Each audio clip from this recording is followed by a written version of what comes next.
الكريم وعلى آله وصحبه أجمعين. أعوذ بالله من الشيطان الرجيم. بسم الله الرحمن الرحيم. والتين والزيتون وطور سينين وهذا البلد الأمين.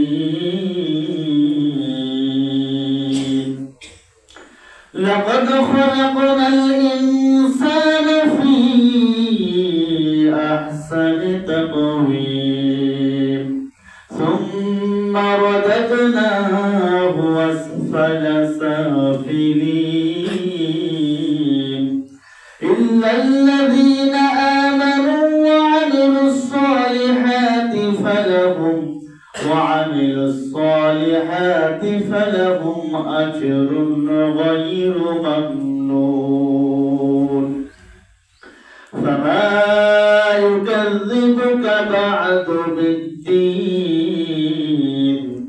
أليس الله بأحكم الحاكمين.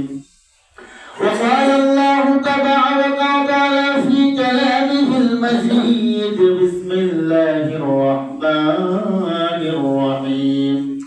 وخلق الإنسان ضعيفا.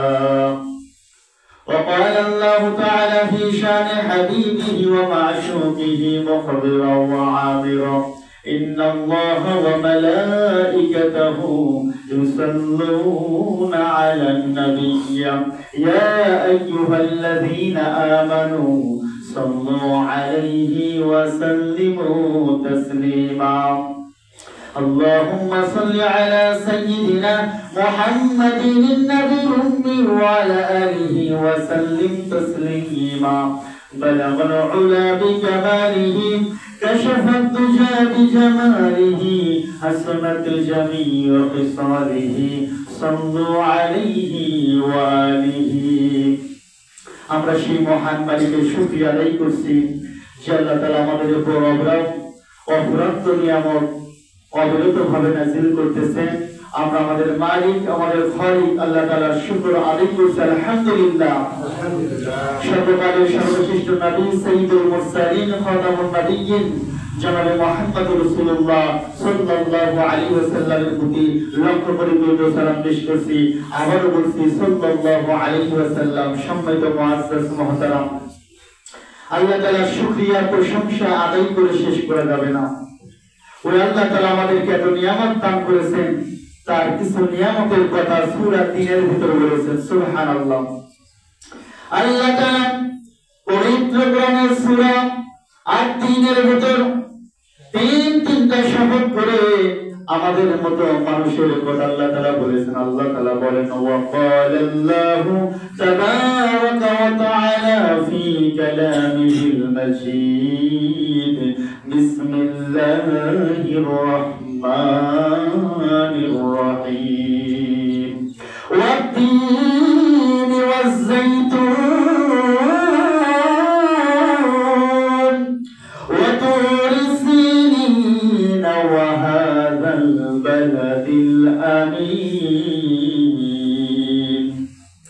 লাকাদ খালাকনাল ইনসানা ফি আহসানি তাকওয়িম। আল্লাহু আকবার। আল্লাহ তাআলা সূরা ৩ এর প্রথম ৩টি আয়াতের মধ্যে শুরুতে আল্লাহ তাআলা তিনটা শপথ করেছেন, কসম করেছেন। আল্লাহ তাআলা কসম করার পরে আমাদের মতো মানুষের কথা আলোচনা করেছেন। আল্লাহ তাআলা বলেছেন ওয়াত-তিন, তিন নামক ফলের শপথ। ওয়া হলো ওয়া কসমিয়া। সুবহানাল্লাহ সুবহানাল্লাহ। ওয়াল্লাহি বিল্লাহি তাল্লাহি ওয়া বারাকা। আরবি ব্যাকরণের মধ্যে বলা হয় ওয়া কসমিয়া, কসমিয়ার হরফ।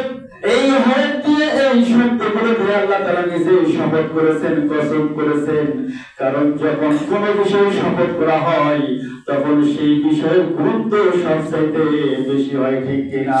সুবহানাল্লাহ। আমরা যখন কোনো কথা বলি, যদি কথাকে বিশ্বাস না করে, আমরা সেই কথাকে বিশ্বাসযোগ্য করার জন্য আমরা বলি আল্লাহর শপথ, আল্লাহি সুবহানাল্লাহ, ঠিক না? একজনকে কথা বলতেছে আমি বিশ্বাস হচ্ছে না কথাটা, তো আমরা বলি বিশ্বাস হয় না, আল্লাহ শপথ, আল্লাহি, আল্লাহ শপথ করে বলতেছি ঘটনাটা এমন, তবে লোকটি কি করে? বিশ্বাস করে, ঠিক না?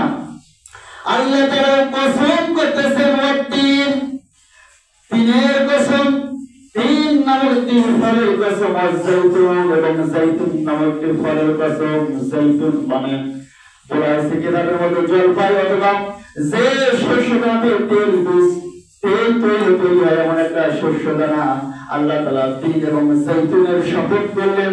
তারপরে শপথ করলেন ওয়া হাযাল বালাদিল আমিন, নিরাপত্তা নগরী, যে নগরীতে আমার আপনার নবী সাইয়্যিদুল মুরসালিন খাতামুন নবীন জনাব মুহাম্মদুর রাসূলুল্লাহ সাল্লাল্লাহু আলাইহি সাল্লামকে প্রেরণ করেছেন। সুবহানাল্লাহ।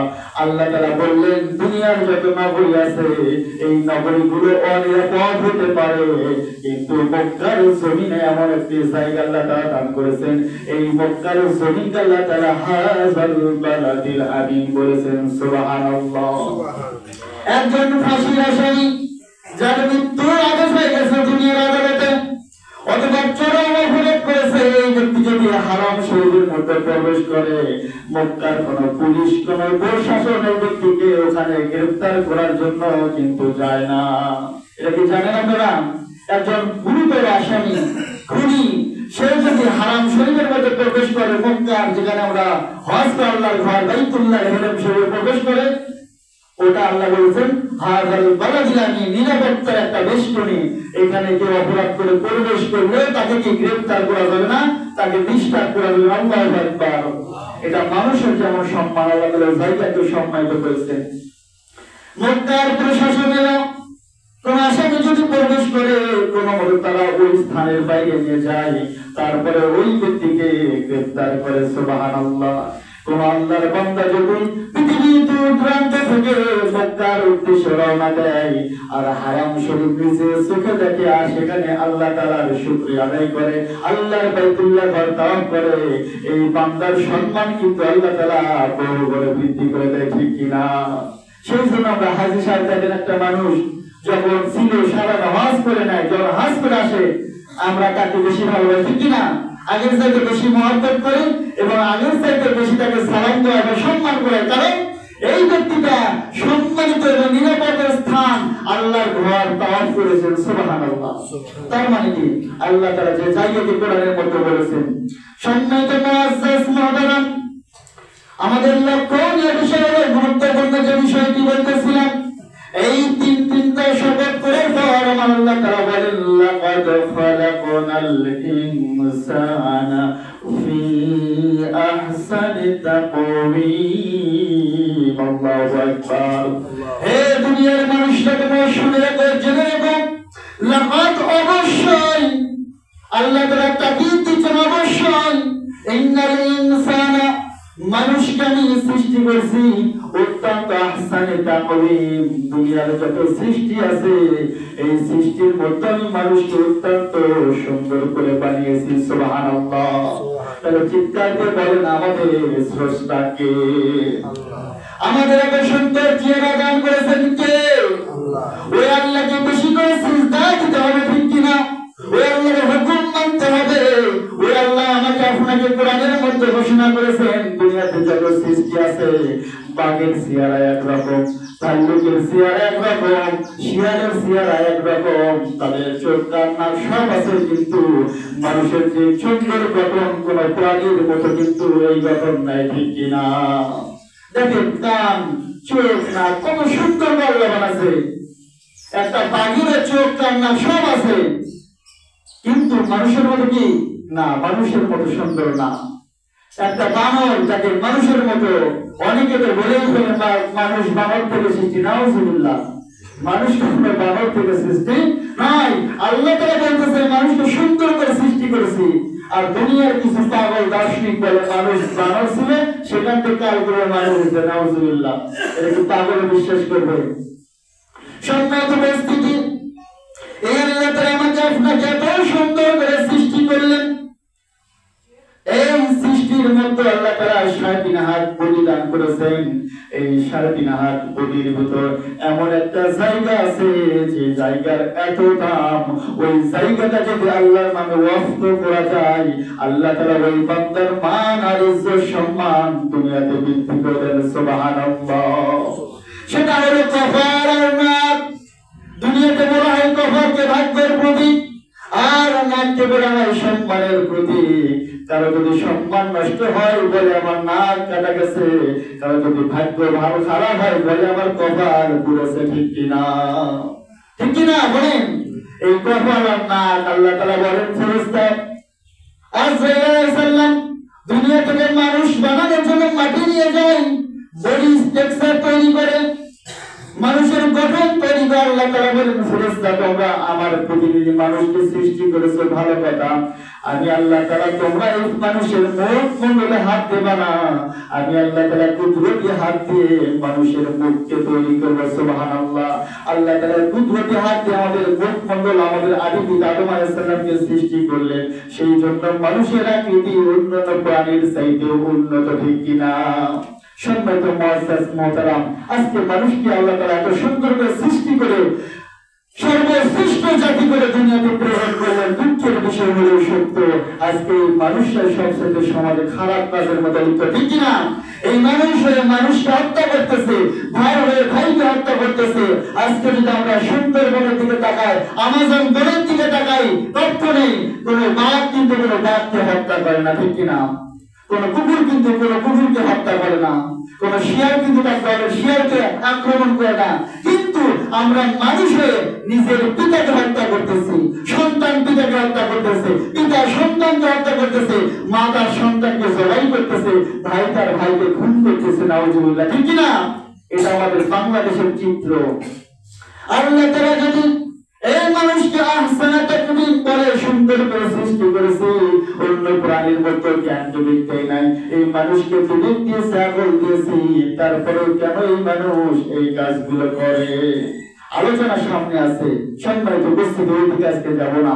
আরেকটা যেহেতু সময় কম, এই যে আল্লাহ তাআলা কসম খাইলেন তিনটা, আমাকে আপনাকে এত সুন্দর করে সৃষ্টি করেছে। আল্লাহ বলতে পারতেন যে মানুষকে আমি ভালো করে বানাইছি, সুন্দর করে বানাইছি, এর ভিতরে তিনটা শপথের কি দরকার ছিল? আমার আপনার শপথে যদি আমার আপনার কথার দাম বৃদ্ধি হয়, আল্লাহ তাআলা মহান গভর্নমেন্ট পুরো বিশ্বের মালিক আল্লাহ যদি শপথ করে, তাহলে সেই কথার দাম কি কম না বেশি? অনেক বেশি। তাহলে আপনাকে আমাকে আল্লাহ তাআলার কথার গুরুত্ব দিতে হবে। ঠিক কিনা? আল্লাহ তাআলা তিনের শপথ খাইলেন, জৈতুনের শপথ করলেন, তারপরে এমন একটা জায়গার কথা বললেন, নামক পর্বত, তুরে সিনিন নামক পর্বতের শপথ আল্লাহ করেছেন এই সূরার ভিতর। এই তুরে সিনিনের কথা যখন আমাদের কানে আসে, আমরা যখন শুনতে পাই, তখন একটা ঘটনা আমাদের অন্তরের মধ্যে চলে আসে। আমাদের একজন নবী ছিলেন সাইয়্যিদিনা হযরত মূসা আলাইহিস সালাম। ঠিক কিনা? এই তুরে সিনিন আল্লাহ শপথ করেন কেন? তুরে সিনিন একটা কি পবিত্র জায়গা, তুরে উপত্যকা, যেখানে আল্লাহ তাআলা নিজে তার হাবিব তার বন্ধুর সাথে কথা বলেছেন। সুবহানাল্লাহ। মূসা আলাইহিস সালাম জামানার নবী, আল্লাহকে বলে আল্লাহ, কারণ আমি আপনাকে আল্লাহর সাথে যতটা মহব্বত করি, যতটা আগ্রহী, মূসা আলাইহিস সালামের আগ্রহটা তার চাইতে বেশি। কারণ মূসা আলাইহিস সালাম জমিনে, আমার আল্লাহ তাআলা আসমানে আরশে, জমিন থেকে আরশে সব সময় কথা চলে। সুবহানাল্লাহ। আল্লাহ মূসা আলাইহিস সালামকে আসমান থেকে কথা ডাক দেয়, মূসা আলাইহিস সালাম জমিন থেকে আল্লাহকে প্রশ্ন করে। সুবহানাল্লাহ। তাহলে মূসা আলাইহিস সালাম তুরে সিনি চাইলো, আল্লাহ আপনার সাথে কথা হয়, জমিনে আমি আপনার প্রতিনিধি, আর আপনি আরশে আসিনে বসে আছেন, আমার সাথে কথা হয়। মূসাকে ডাক দেয়, আল্লাহকে বলে মূসা নবিয়া রব্বুল কারীম শুধু কথা শুনি আপনাকে দেখতে চাই। আল্লাহু আকবার। কোন প্রিয় মানুষের সাথে কথা বলেন, শুধু দেখেন নাই, কথাই চলে, তাহলে এক সময় তার আপনার মনের ভিতরে আকাঙ্ক্ষা জাগবে, আমি যার সাথে কথা বলি কথাটা এত সুন্দর, সেই ব্যক্তিটা কত সুন্দর। সুবহানাল্লাহ। আল্লাহর সাথে নবী মুসা কথা বলে, কথা হয়, ওই হয়। মুসা আলাইহিস সালাম বলে, আল্লাহ আপনার শুধু কথা শুনি, আপনাকে আমি দেখতে চাই, আপনাকে কেমন। সুবহানাল্লাহ। কারণ মুসা আলাইহিস সালাম এমন নবী ছিলেন, মাঝে মধ্যে আল্লাহকে এমন এমন প্রশ্ন করতেন যা অন্য কোনো নবী করেন নাই। আল্লাহ তাআলা বললেন, মুসা লাম তারানি, তাকিদে বললেন, মুসা আমাকে তুমি দেখতে চাও, আমাকে দেখা অসম্ভব। কারণ মাখলুক হয়ে খালিককে দেখা সম্ভব নয়। এখন নাস্তিকরা বসে বলে, যা দেখি না তা মানি না। আরে তোমরা তো অনেক কিছু দেখো না, তারপরেও তো মানো। এই যে মৃত্যু হয়, মৃত্যু কিভাবে হয়? আত্মাটা কোথায় দেখো, তারপরে তো আত্মা চলে গেলে বলো মৃত। বাতাস বইছে, আপনারা বাতাস কি দেখেছেন? দেখা যায়। ফুলের ঘ্রাণ, কত সুন্দর ঘ্রাণ, ঘ্রাণ কি দেখা যায়? তাহলে আমরা কি বিশ্বাস করি না? তাহলে এত কিছু না দেখে যদি বিশ্বাস করি, তাহলে পৃথিবীর সৃষ্টির পিছনে একজন খালিকের অবদান রয়েছে, সেই আল্লাহকে আমরা অবশ্যই বিশ্বাস করি, ঠিক না? আমাদের স্রষ্টা কে? আল্লাহ। ওই আল্লাহকে আমাকে আপনাকে সিজদা করতে হবে, বিশ্বাস স্থাপন করতে হবে। এই ঈমান নিয়ে যদি কবরে যাইতে পারি, আল্লাহ তাআলা ওয়াদা, এই ঈমানদার বান্দাকে আমি কবর থেকে জান্নাতের সমস্ত সুখ নিয়ামত দান করব। সুবহানাল্লাহ, সুবহানাল্লাহ। সম্মানিত মুআজ্জাজ মুহতারাম, সাইয়েদনা মুসা আলাইহিস সালাম বললেন, আল্লাহ আপনাকে দেখতে চাই। আল্লাহ বললেন, মুসা আমাকে দেখা সম্ভব নয়, আমাকে দেখা যাবে না, দেখতে পারবে না। মুসা আলাইহিস সালাম বললেন, আল্লাহ আপনাকে দেখবে। আল্লাহ বলে, কখনোই দেখা যাবে না। কেমন ভাষা? আল্লাহ বলে দেখা যাবে না, মুসা বলে কি দেখবে। অনেক সময় দেখবেন না, অনেক বাচ্চারা জিদ ধরে, যেটা নেবে বাপের না দেবো না, বাচ্চা বলকে নেবে আমি ওটা বলে, কি করেন বাবা, কোনো উপায় না পায়ে, ইচ্ছা নাই, তারপরে বলে ঠিক আছে কিনা, এটা বলে, ঠিক কিনা? হয় না? মুসা আলাইহিস সালাম এমন নবী, অনেক জিদি এবং রাগী নবী। আল্লাহকে বলে, আল্লাহ আপনাকে দেখবই। আল্লাহ বলে দেখা যাবে না। মুসা আলাইহিস সালাম আমি দেখবই। আল্লাহ তাআলা বলেন, মুসা ঠিক আছে, তুমি তো আমাকে ছাড়বে না আমি জানি, তবে তুমি যেখানে বসবাস করো ওখান থেকে 800 কিলোমিটার দূরে সিরিন নামে একটা পর্বত আছে, একটা উপত্যকা আছে, ওখানে চলে আসো। মুসা আলাইহিস সালাম বলে, আল্লাহ আমার বাড়ির আশেপাশে কত পাহাড়, আপনি আমাকে দেখা দেবেন না বলে 800 মাইল দূরে আমাকে দূরে সিরিনে রেখেছেন, কোনো সমস্যা নাই। আমি মুসা এই 800 মাইল দৌড়ায় আপনার সাথে ওখানে গিয়ে সাক্ষাৎ করবো। সুবহানাল্লাহ। কিতাবের মধ্যে আছে, সাইয়েদনা মুসা কখনো হেঁটে যায়, কখনো দৌড়ে সিরিন পর্বতের দিকে যায়। যখন দূরে সিরিনে যখন উপস্থিত হলেন, আল্লাহ তাআলাকে ডাক দেয়, আল্লাহ আমি তো আপনাকে দেখার জন্য দূর পর্বতে এটি, আপনি আমাকে দেখা দেন। আল্লাহু আকবার, আল্লাহু আকবার। আল্লাহ তাআলা বলেন, মুসা রে, বিশ্ব জগতের আল্লাহর সাথে তুমি সাক্ষাৎ করতে যাও, সম্ভব নয়। তুমি এখনো সিদ্ধান্ত পাল্টাও, তুমি আগে দেখতে পারবে না, তুমি কিন্তু পারবে না। মুসা আলাইহিস সালাম বলেন, না আল্লাহ প্রস্তুতি নিয়ে এসেছি, আমি আপনাকে না দেখে উঠব না। কথা হচ্ছে কার মধ্যে? মুসা নবী ও আল্লাহর মধ্যে। আল্লাহ তাআলা বলেন, মুসা সিদ্ধান্ত নাও। মুসা বলে, আমি রেডি, প্রস্তুত। আল্লাহ বলে, ঠিক আছে, আজকে বিশ্ব মালিকের সাথে আমার আল্লাহর প্রতিনিধি সাইয়েদনা মুসার খেলা হবে। তখন তুরে সিরিনে যখন মুসাকে বললেন, মুসা সিনাই পর্বতের উপত্যকায় উঠে যাও। মুসা আলাইহিস সালাম যখন উপত্যকায় উঠতে যায়, আল্লাহ বলেন, মুসা থেমে যাও। মুসা বলে, আল্লাহ কি হলো? আপনাকে দেখার জন্য আমি পাগল। বলে আল্লাহ বলে, পায়ের জুতা খুলে রাখো, কারণ সিনাই পর্বত এত দামি পর্বত, সেখানে জুতা পরে ওঠা যাবে না। মুসা আলাইহিস সালাম জুতা খুলে সিনাই পর্বত উঠে যায়। আল্লাহ তাআলা বলে, ঠিক আছে মুসা, তোমার সাথে আমি সাক্ষাৎ করব। আল্লাহু আকবার। সম্মানিত বন্ধুগণ, আনন্দের বিষয় হলো সিনাই পর্বত দুনিয়ার একটা পাহাড়ে উঠতে আল্লাহ নবী মুসা জুতা খুলে উঠে লাগলো। আমার আপনার নবী যখন দুনিয়া থেকে আরশে আজিমে মিরাজের সফরে যায়, আল্লাহর নবীর জুতা পায়ে দিয়ে আরশে আজিমে যখন উঠতে নবীজি জুতা খোলার জন্য ইচ্ছা পোষণ করলেন। আল্লাহ তাআলা বললেন, বন্ধু হাবিব, তোমার জুতা খুলতে হবে না, কারণ আরশে আজিমে আমার নবী মুহাম্মদ রাসূলুল্লাহর জুতার ধুলাতে ধন্য হবে। সুবহানাল্লাহ। এখানে দুটা কম্পেয়ার বিষয় হলো, তুমি পর্বতে পৌঁছানো হবে, আল্লাহ বলে জুতা খোলো, আর আমার নবী আরশে আজিমে আল্লাহর বাড়িতে যায়, আল্লাহ তাআলা বলে, হাবিব জুতা খোলার দরকার নেই। আল্লাহু আকবার। মুসা নবী দাম কেমন, আমার নবীর দাম কেমন, আর মুসা নবীর উম্মতের মূল্য কত, আর উম্মতে মুহাম্মাদের দাম কত, আমার আপনার দাম কত, ঠিক কিনা? এই দাম আমরা বুঝি না। নবীর উম্মত হওয়ার পরে আমরা নবীকে চিনি না, নবীর ভালোবাসা আমার আপনার অন্তরের মধ্যে নাই। যদি নবীর দাম আর মূল্য বুঝতাম, আমি নবীর উম্মত হলে আমার দাম কতটা যদি বুঝতাম, তাহলে ওই নবীকে কখনো আমরা গালি দিতাম না, নবীর সুন্নাত নবীর তরিকা আমরা কখনোই ছেড়ে দিতাম না, ঠিক কিনা? সম্মানিত উপস্থিতি, কত দামি নবী আমাদের, আর আমরা কত দামি উম্মত। কিন্তু দুঃখের বিষয় হলো মুসলমানদের মধ্যে তাকালে দেখা যায় এই উম্মতে এতটাই হিংস্র হয়েছে যে একজন মুসলমান ভাই আরেকজন মুসলমান ভাইকে হত্যা করতেছে। একজন ভাইয়ের জন্য আরেকজন প্রতিবেশী সুখে নাই, শান্তিতে নাই, কেউ কাউকে বিশ্বাস করতে পারে না। অথচ একজন মুসলমান যখন রাস্তাতে হাঁটে তখন সমস্ত প্রাণীরা নিশ্চিন্ত থাকে, কারণ আল্লাহর নবীর উম্মত থাকতেছে, আমাদের কোনো ভয় নাই। কিন্তু আজকে যে আমাদেরকে, আমরা কি এই নিরাপত্তাকে চলতে পারি? আপনি মাঠে হাটে বাজারে যেখানে যাই, আমাদের অন্তরের ভিতর ভয়, যে কোনো সময় আমরা খুন হইতে পারি, আমার রক্ত সম্পদ চুরি হইতে পারে, আমাকে গায়েব করে দেওয়া হতে পারে। কিন্তু আমরা তাহলে কোন নবীর উম্মত আর আমাদের চরিত্র কেমন হয়ে গেল, ঠিক না? এগুলো আমাকে আপনাদের চিন্তা করতে হবে। একটু কি দুই চার মিনিট বলবো কথা, রাগ করবেন না তো? আজকে দেরি হয়ে গেছে, মানে গাড়ি ছাড়ার কারণে। সম্মানিত মুআজ্জিজ মুহতারাম, মুসা নবী রেডি। আল্লাহ তাআলা বলেন, মুসা সিদ্ধান্ত নাও, এখনো তোমার সিদ্ধান্ত বদলাও।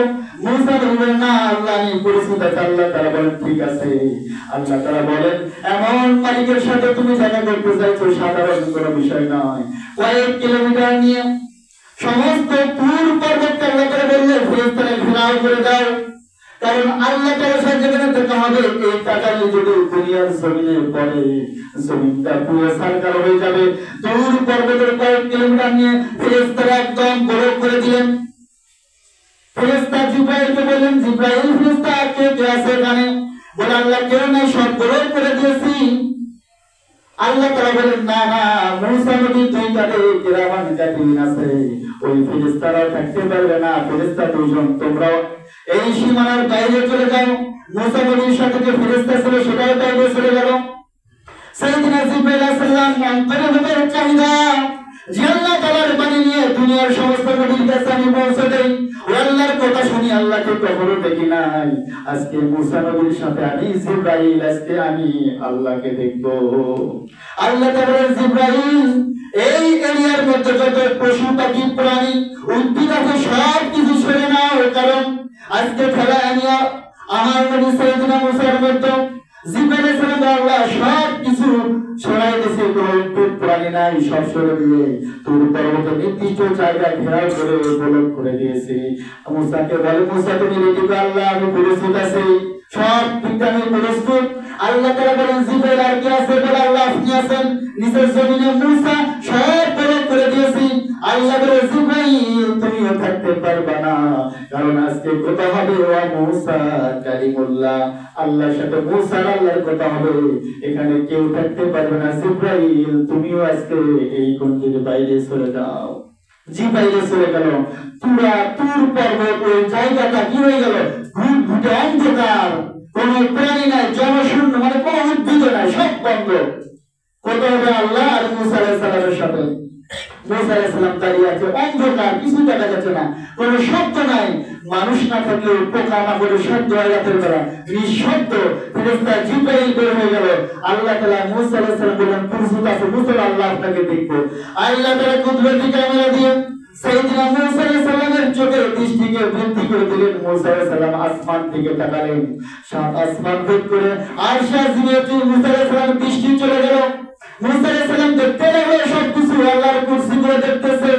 এমন সময় আল্লাহ তাআলা তার 70,000 তাজাল্লির ভিতর থেকে সামান্য একটা নূর বিস্মৃতি করে দিল। সাইয়েদনা মুসা আলাইহিস সালাম যখন ওই নূরটা অবলোকন করলেন, সঙ্গে সঙ্গে মুসা আলাইহিস সালাম বেহুশ হয়ে জমিনের মধ্যে পড়ে গেলেন। আল্লাহু আকবার। মুসা আলাইহিস সালাম হুঁশ নাই, অজ্ঞান হয়ে গেছে।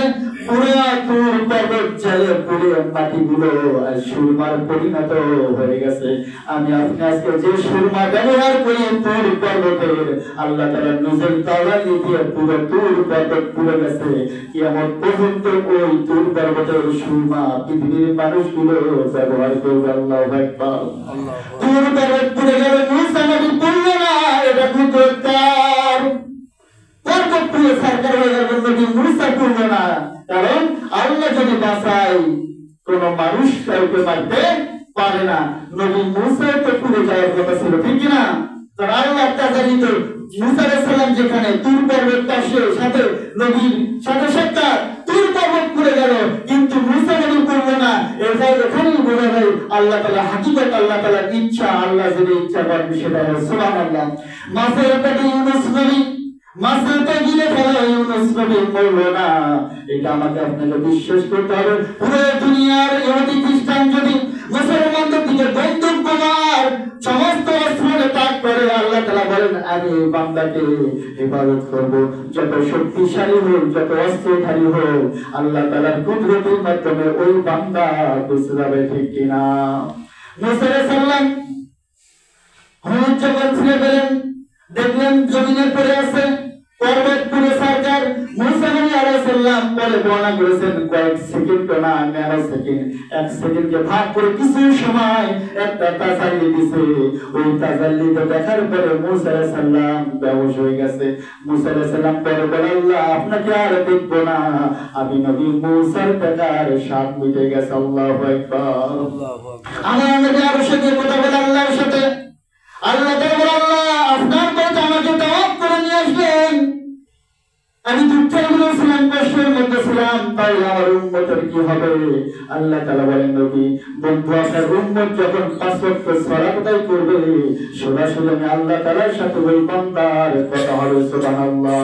আসসালাতু মিরাজুল মুমিনিন। আল্লাহু আকবার। নামাজ হলো মুমিনের মিরাজ। বান্দা যখন কষ্টের মধ্যে পড়ে সালাত আদায়, আল্লাহর সাথে কথা বলা শুরু হয়ে যায়। সুবহানাল্লাহ। কিয়ামতের ময়দান যখন ফয়সালা হয়ে যাবে, জাহান্নামীরা জাহান্নামে যাবে, জান্নাতীরা জান্নাতে যাবে, তখন একটা বিশাল বড় মাহফিল হবে। ওই মাহফিলের মধ্যে সমস্ত নবী রাসূল থাকবে। আমরা যদি জান্নাতি হতে পারি, আমাদেরকে আল্লাহ তাআলা ওই মাহফিলের মধ্যে আল্লাহ তাআলা সমস্ত মাখলুককে দেখা দেবে। সুবহানাল্লাহ।